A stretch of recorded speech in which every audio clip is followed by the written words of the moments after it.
আসসালামু আলাইকুম, কেমন আছেন সবাই? তো আজকে আরেকটি নতুন রেসিপি নিয়ে চলে এসেছি। দেখেই বুঝতে পারতেছেন করলা ভাজি। তো আজকে আমি রান্না করে দেখাবো করলা ভাজি। তো করলা ভাজি আমরা যে কেউ রান্না করতে পারি, সবাই রান্না করতে পারি। কিন্তু অনেকের দেখা যাচ্ছে অনেক বেশি তেল লাগে, আর হচ্ছে কালারটাও ঠিক থাকে না, সবুজ কালার থাকে না। কিন্তু আমি যেভাবে রান্না করেছি, এভাবে যদি আপনারা রান্না করেন একদম পারফেক্ট সবুজ কালারটি থাকবে, আর তেলও কম লাগবে। তো চলেন বিসমিল্লাহির রহমানির রহিম বলে আমরা রান্নাটা শুরু করি।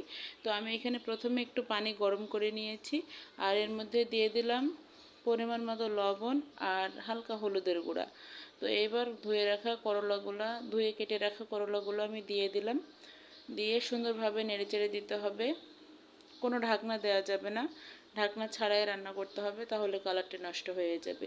তো এরই মাঝে বলে রাখি, আমার চ্যানেলে আপনারা যদি নতুন হয়ে থাকেন অবশ্যই আমার চ্যানেলটি সাবস্ক্রাইব করে দেবেন, লাইক কমেন্ট শেয়ার করে দেবেন, পাশে থাকা বেল বাটনটি অন করে দেবেন, যেন সমস্ত নতুন নতুন রান্না ছাড়ার সাথে সাথে নোটিফিকেশন আপনার ফোনে চলে যায়। তো পানিটি শুকিয়ে এসেছে, আমি এবার নামিয়ে নিয়েছি। এর মধ্যে আমি দিয়ে দিচ্ছি খুবই সামান্য পরিমাণ সরিষার তেল, আর পেঁয়াজ কুচি দিয়ে দেবো একটু বেশি, 4টা পেঁয়াজ কুচি দিয়ে দিয়েছি, আর 4-5টা মতো কাঁচামরিচ ফালি করে দিয়েছি।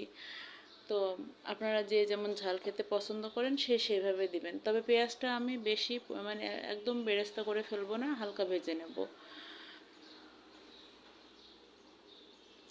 পেঁয়াজটা আমার হালকা ভাজা হয়ে গেছে, এর মধ্যে আমি দিয়ে দিচ্ছি আগে থেকে সেদ্ধ করে রাখা করলা। দেখেন কত সুন্দর সবুজ আছে, একদমই সবুজ আছে, মনে হবে যেন একদম কাঁচা করলা। তো সুন্দরভাবে নেড়ে চেড়ে দিচ্ছি।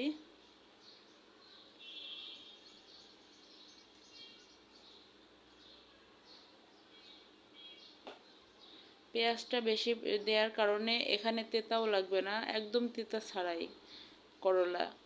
যদি আমার কথা বিশ্বাস না হয় আপনারা অবশ্যই অবশ্যই এইভাবে বাসায় ট্রাই করে দেখবেন, একদম তিতা লাগবে না, এবং খুবই কম তেলে কালার ঠিক রেখে রান্নাটি হবে।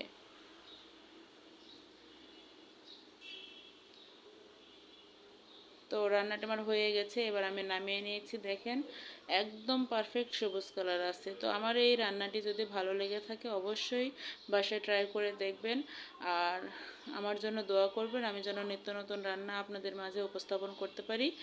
আর এতক্ষণ কষ্ট করে পুরো ভিডিওটি দেখার জন্য আপনাদের অসংখ্য অসংখ্য ধন্যবাদ। সবাই ভালো থাকবেন। আসসালামু আলাইকুম।